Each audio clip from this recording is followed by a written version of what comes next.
Welcome to First Parish in Framingham. Good morning.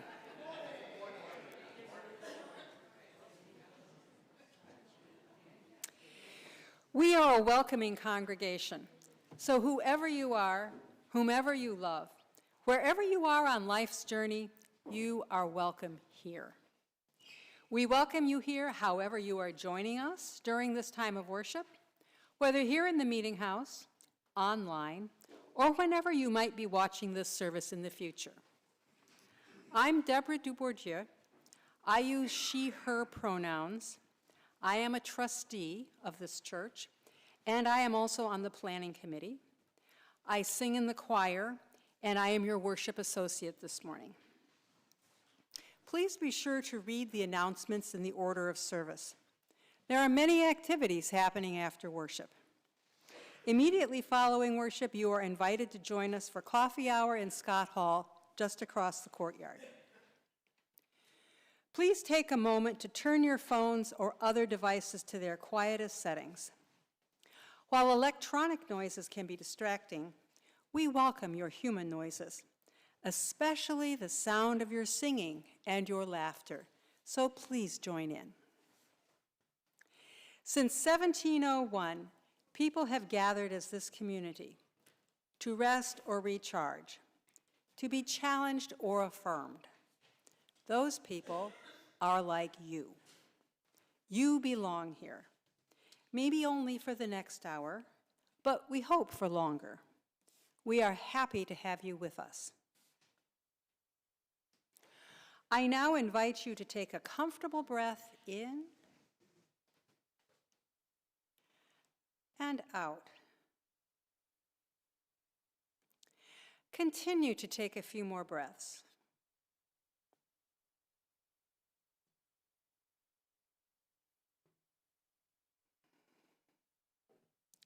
And begin to release whatever you need to let go of, to be more fully present to yourself, one another, and the sacred in this time and place.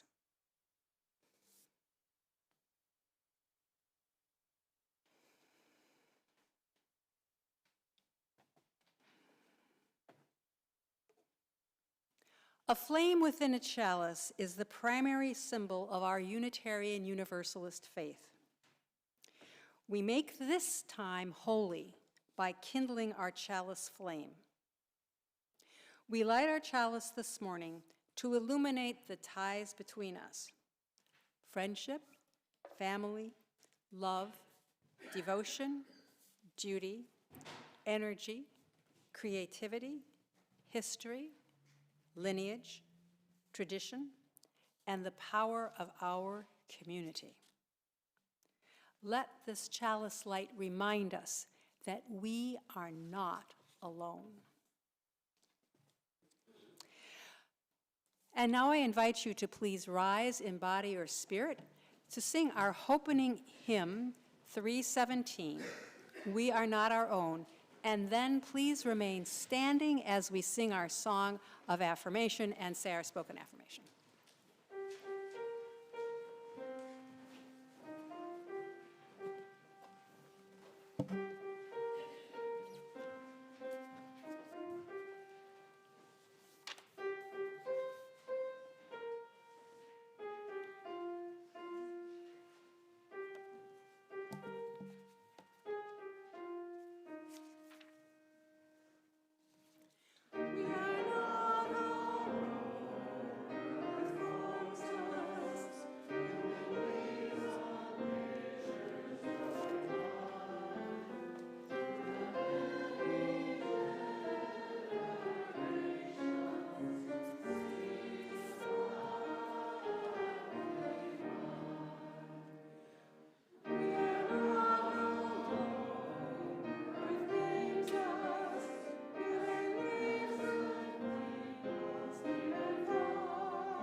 be seated.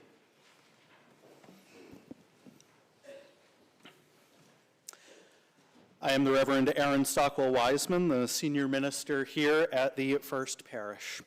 I use he, him, his pronouns. This is the time in our service that we set aside to share the things which weigh deepest on our hearts. We share them because we know that this is one way we build community. Our milestones are happy and sad occasions. We share them because joy shared is joy expanded, and sorrow shared can feel as though someone is carrying and sharing our burden. You can submit your joys or sorrows either online or by writing them down in the book that lives at the back of our sanctuary. We intersperse our sharing of joys and concerns with singing the song, "There is a Love." We do this so your joys and sorrows are held in song, but also so that you might have a song to sing when you need it the most. I begin with the sorrows of our gathered community. Denise Moorhead shares that her husband, Joe Stanley, was diagnosed with metastatic esophageal cancer last fall, but had been making tremendous progress. However, 2 weeks ago, they found that the cancer had migrated to his brain and spine. Joe is currently at Mass General Brigham undergoing intensive radiation. Please pray for him. Terry Dixon shares this sorrow. "My mother was hospitalized yesterday following a fall. Thankfully, she is resting comfortably now." Lynn Damianos shares this concern. "I am saddened by the unexpected loss of John Stasek, friend, volunteer, and former Massachusetts state representative." Kevin Stern shares this. That's a joy. Yes. Let us now sing, "There is a Love Holding Me."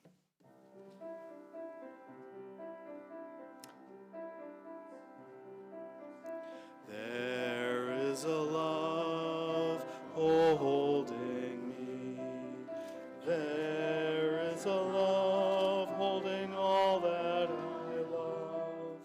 There is a love holding me. I rest in this love.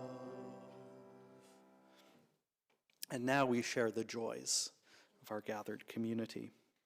Kevin Stern shares this. "Joy, I had a wonderful time last night at the potluck and sing-along here at First Parish. It is a joy to eat and sing in community with others." Marianne Orlando also shares a similar joy. "Thank you to Lauren Strauss for organizing that fabulous sing-along jam session last night." The Packards share this joy. "The Framingham Indoor Marching Band came in first place in their competition yesterday and are in another one this morning.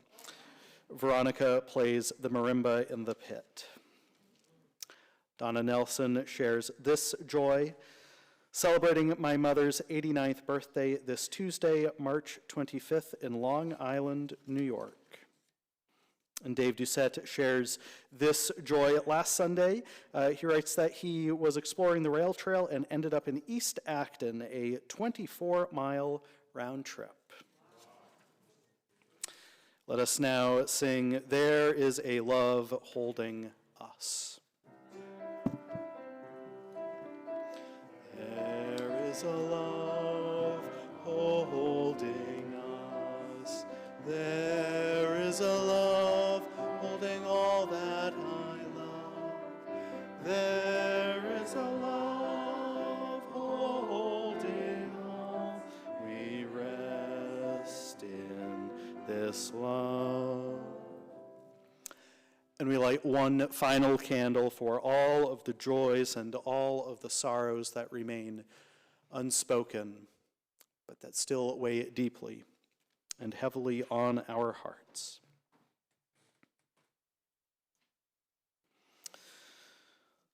So now we turn to this time of further contemplation, meditation, and perhaps prayer.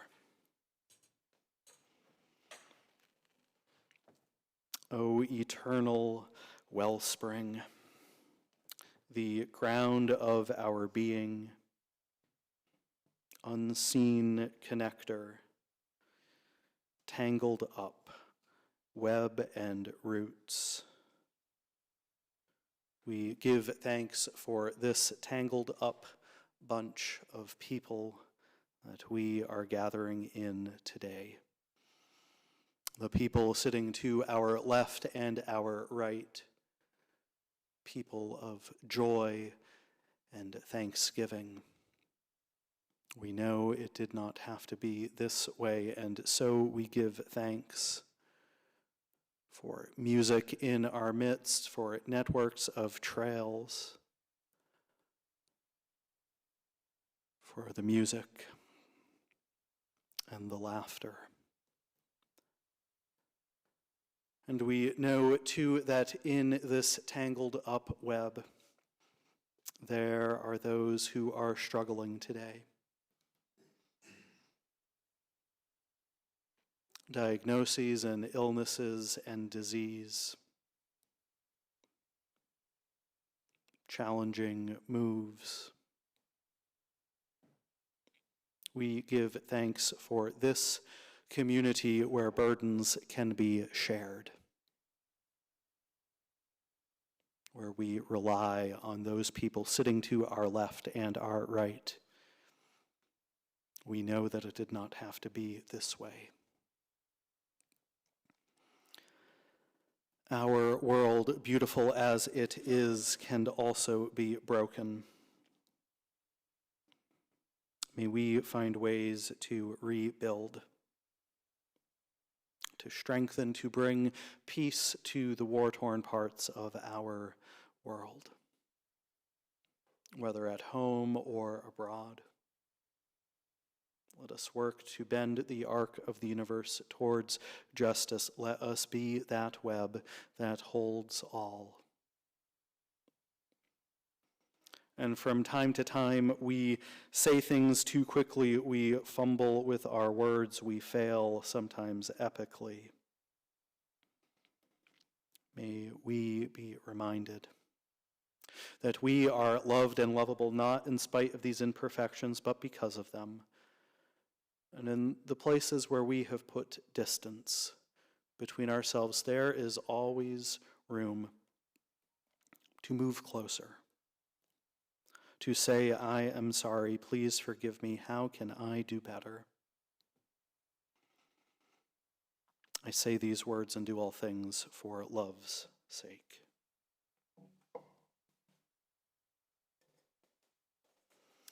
So now let us sit in the quiet of this house so that we might rest, pray the prayers of our own hearts, or set our to-do lists completely aside and do absolutely nothing for 1 minute.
In this world of hustle and bustle, may we be reminded that we can return to that center, to that quiet, whenever we need it the most.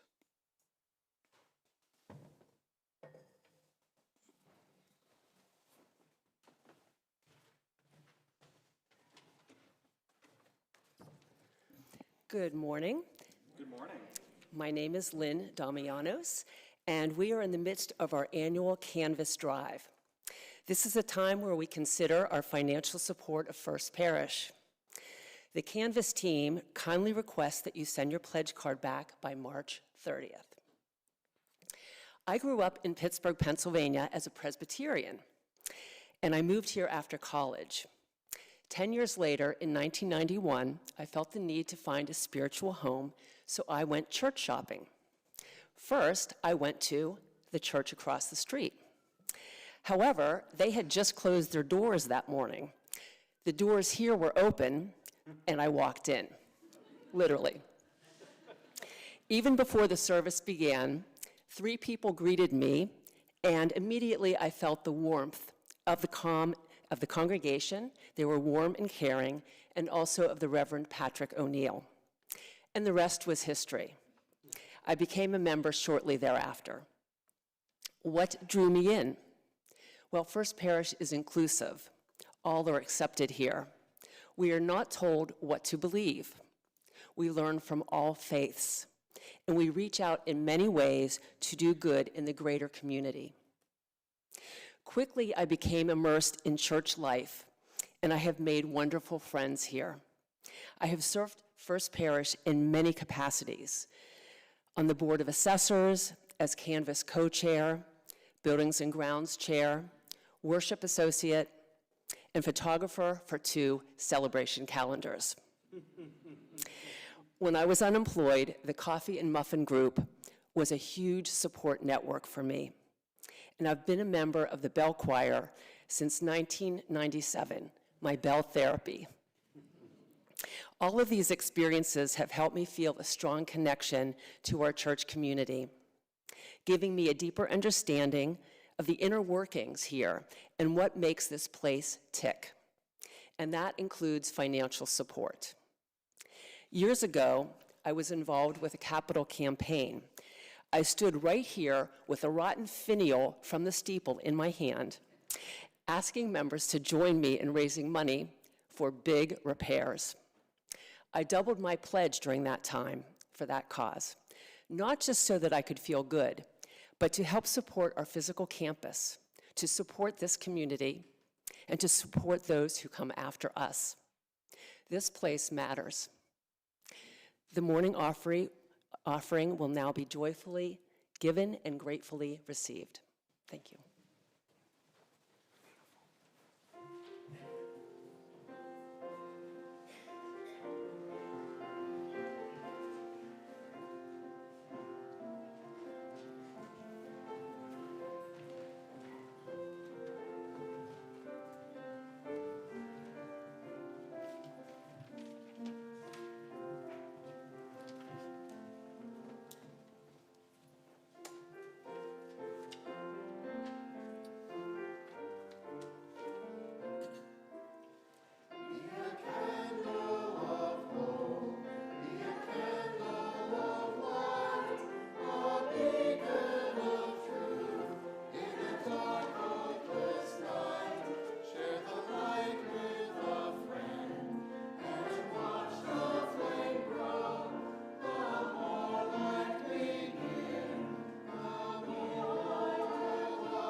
Our reading today is from Joy is Such a Humid Madness, The Duff Between Us, from the Book of Delights by Ross Gay.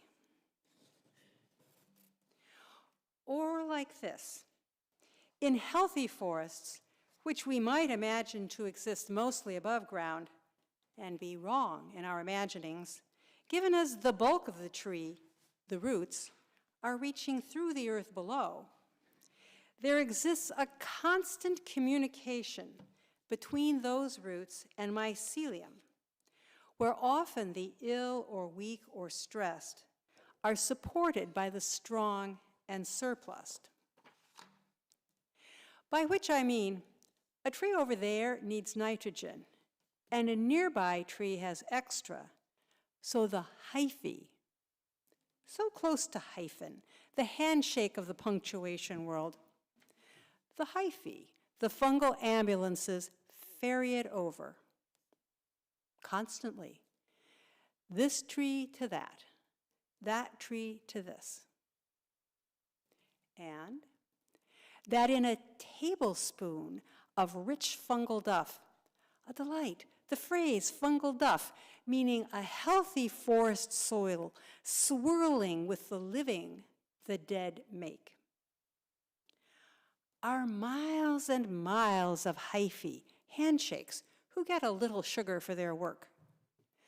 The pronoun who turned the mushrooms into people, yes it did, evolved the people into mushrooms.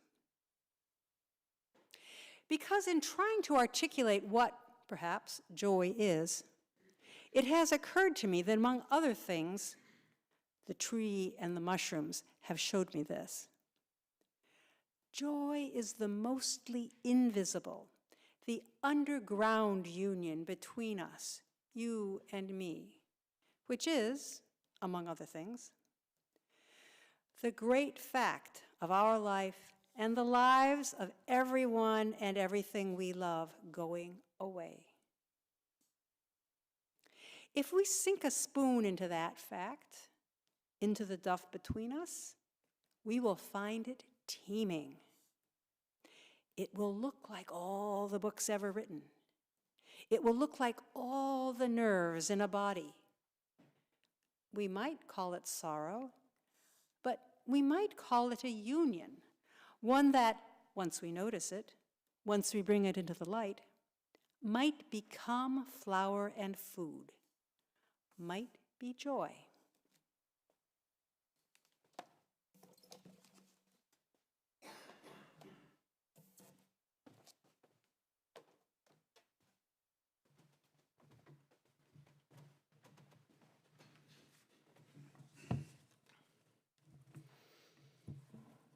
Thank you for reading, Deb. Beautiful. A rich fungal duff. Just saying that sounds so good. Where the strong and the surplused feed the weak and the underfed. I first heard Ross Gay's work, and certainly this poem, during the early part of the pandemic when the world was quite fearful, where there was great distance required and encouraged between ourselves and others. I remember someone early on suggesting, say, physical distancing, not social distancing. Encourage us to remain connected, even when we were deeply apart. And that is what this poem, this essayette, so to speak, suggests for me. If you ever read this book or the other one that Ross Gay wrote, you will find a phenomenal source of delight and joy. You can read it all in one sitting and be quite full up on the joy, or read it slowly. So by now, you know that I am a pretty rank and file minister who agrees with mostly everything that our denomination does. I do have some strong opinions about some areas, but shockingly, no one has asked me for my opinions on, well, fill in the blank there. It is very easy to play armchair denominational official, my friends, if you are in my role. Thankfully, I have a journal and several year-long text message threads with colleagues, so I do not have to share those thoughts with you from this austere pulpit. Except for this one. I think that when we were working to create our new set of UUA shared values, we got generosity wrong as a shared value. A bold thing to say, I know, especially with one of the people who wrote the charge to the Article 2 Study Commission sitting right here in our pews. Love you, Barb. But nonetheless, I disagree with that. We talked about that beforehand. This year, you might recall that I am taking the opportunity to explore the various new shared values which replaced the principles this summer, using some 30-odd sermons to explore how we might live into them in the future and what it means that these are values now. The value of generosity is expressed like this. Generosity. We cultivate a spirit of hope and gratitude. We covenant to freely and compassionately share our faith, presence, and resources. Our generosity connects us to one another in relationships of interdependence and mutuality. I guess what I mean to say is I think generosity misses the mark when it comes to describing the words that follow. It's like reading a beautiful book, the most beautiful book in the world, and then you turn the cover over and you see, wait, that's the title? The title is a complete mismatch. It just feels boring. What other words might we use to describe being mindful of our relationships? The Reverend Dr. Sherry Prudhomme, who was tasked with writing one of the first explorations of this value, grounded theologically, explains it like this, that throughout our history as a faith tradition, we have experiences of people being so very generous. Martha and Waitstill Sharp, hearing the call down in Wellesley Hills to go to Europe to save Jewish intellectuals and children from Nazi Germany. Frances Ellen Watkins Harper's tireless work for abolition, temperance, and civil rights for Black people, women, and children. Or one of my favorite, very niche examples, the Finnish Unitarian minister in Minnesota, Milma Lapala, who would officiate a memorial service or a wedding, no matter your religious affiliation. She was there. She believed that that church stood to dignify everyone. Didn't matter if you were a member of her church or not. Prudhomme goes on to say, given this orientation prevalent throughout our theological heritage, I will also name the paradox. She says that in current Unitarian Universalism, many among us are not as generous as we could be with our financial resources, especially when it comes to our congregations, our theological schools, and denominational bodies. Many of our institutions are struggling financially, while demographically our members, on average, tend to be well off. In an era when it is becoming clear that industrialized nations, she writes, under a system of global corporation-controlled capitalism, need to change quickly and dramatically for the benefit of all life, we will be called to experience generosity, gratitude, and hope in new ways. As much as that might be true, when I hear those words, there is a certain sense of shame that I feel in it. Sometimes generosity, or being asked to be generous, can feel that way.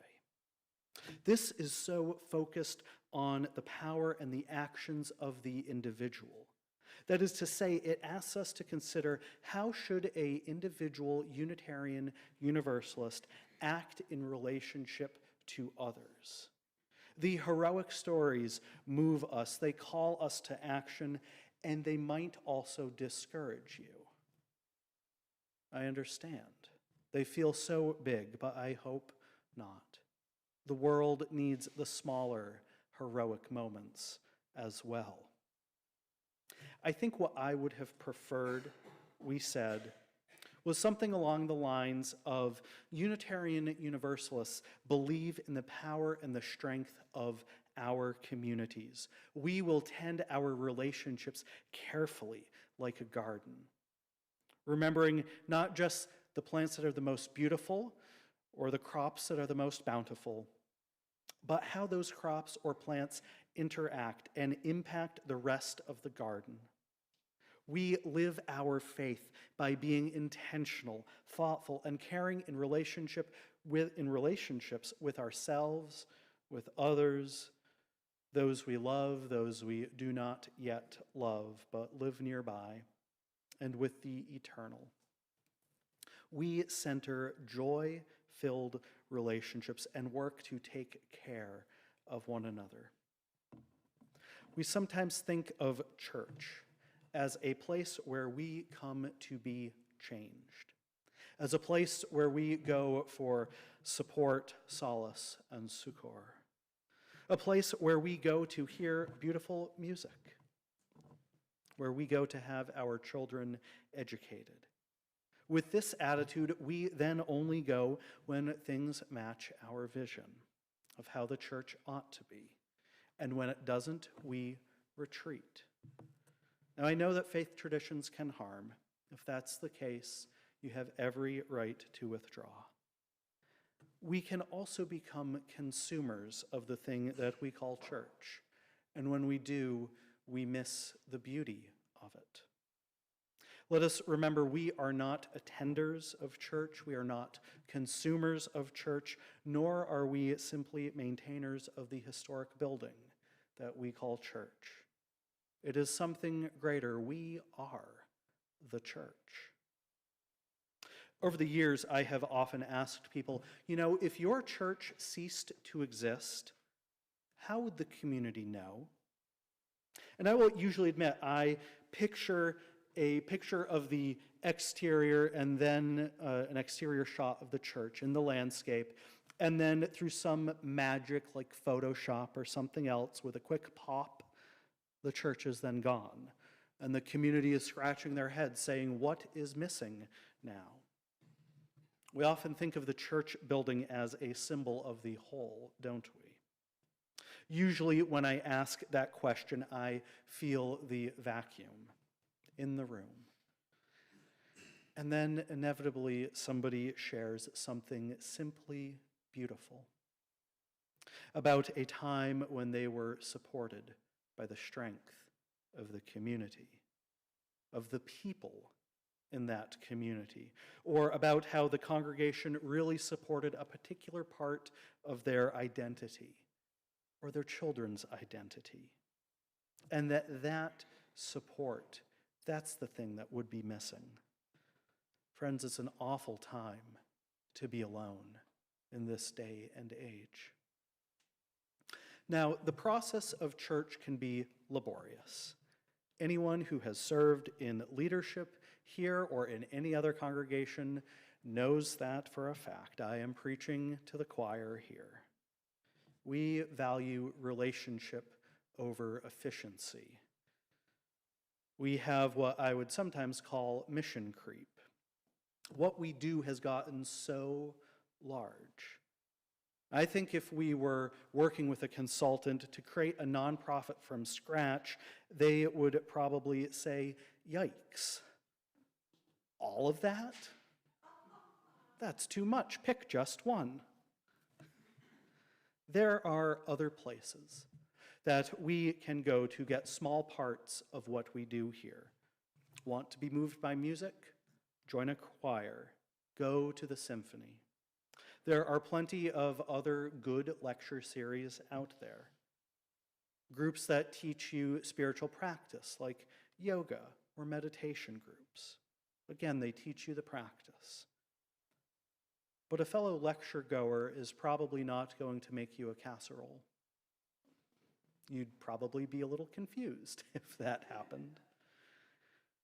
The conductor of the orchestra isn't likely to visit you in the hospital or officiate your funeral. You're likely not going to be asked to be a museum docent simply because you go to the museum to see moving artwork. In all of these places, you are missing the mycelium. Now, in the city where my first church was located, in Bryan College Station, Texas, there was an atheist and freethinker discussion group that, for some reason, met on Sunday mornings at 10 a.m., the exact same time as the church that I was serving, at a coffee shop nearby. And it was actually organized by a member of my church as well. And sometimes the organizer would come to the church's coffee hour afterwards. She asked me to sit down with her one time to listen about her speaking about how great the group was. And I did. And it sounded enjoyable. But I asked, what did that group do when a member was sick or going through a life crisis? And her response, was that, it's mostly young people and they don't have life crises, they don't get sick. Which was shocking to me, because I had visited some of the young people in the hospital that year. She invited me actually, if I would go to the atheist and freethinker discussion group on one of my Sundays off. And for a long time, I was proud of my response, saying I wasn't sure that my Sunday off would be best spent talking to a group of people who were convinced that ministers were evil. They all carried their projections of previous pastors onto me, and it didn't seem like it would be a good use of my time. And for a long time, I thought that that was the best answer. But now I think I missed an opportunity. Because if I had gone, I would not be preaching to them about how they were wrong and I was right. They were likely correct, and I was likely wrong, and vice versa. It was a missed opportunity, though, because what I would have preached is the stories that I hear about how we support one another during challenging times. People start attending church because they realize that something is missing in their lives. And what I have often thought when people say something was missing in my life, sometimes I think that's about the divine or ritual or something like that. But I think what we really mean when we say something was missing in our lives, and that's why I went to church, was it was the community that was missing. These things happen, these meager collaborations, because of the love that is in this place. Ross Gay reminds us, because in trying to articulate perhaps what joy is, it has occurred to me that among other things, the trees and the mushrooms have shown me this. Joy is the mostly invisible, the underground union between us, between you and me, which is among other things the great fact of our life and the lives of everyone and everything we love going away. We might call it sorrow, he says. We might call it union, one that once we notice it, once we bring it into the light, might become flower and food, might be joy. What I think is most important, and maybe the realm that we will be called to action in, is in providing mutual aid to those when they need it. And when I say mutual aid, I don't mean what you read about in the newspaper when somebody's fire engine in one town goes and sits out in front of a fire station in another town. I don't mean that. I mean what Dean Spade describes when he says mutual aid is a form of political participation in which people take responsibility for caring for one another and changing political situations, not just through symbolic acts or putting pressure on their representatives in government, but by actually building new social relations that are more survivable, providing for one another through coordinated collective care is radical and generative. Spade lifts up the mutual aid efforts of the Black Panther Party's survival programs, including things like free breakfast programs, the free ambulance program, free medical clinics, a program offering rides to elderly people doing errands, and a school aimed at providing a liberating and rigorous curriculum to children. And the truth is, we do some of this already here in this space. Our ESL classes, our participation in the Metro West Free Medical Program, and the Diaper Project, all things that are about mutual aid. We are doing this already. We are helping to imagine a different future. And I wonder, what will come next? What will we hear? What call will we hear? What cry will we hear? And we will figure out the next step. My friends gathered here, I wish that we had said that our value is tending our mutual relationships above generosity. If we say, which we do every week, that love is the doctrine of this church, how would we solve the equation? How would we prove that that is true? Is there enough evidence? Perhaps what is true as well is that our church building is like the tree that Ross Gay talks about. We see it, imposing, strong. Connections between us, though, are the roots, the unseen. And if the roots were weak, the tree would falter. We would know. So what would vital community look like? May we have the courage to boldly explore what might be the next thing that we do. Amen. So I invite you to rise in body or spirit. Both work just fine to sing hymn 347, Gather the Spirit.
celebrate once again.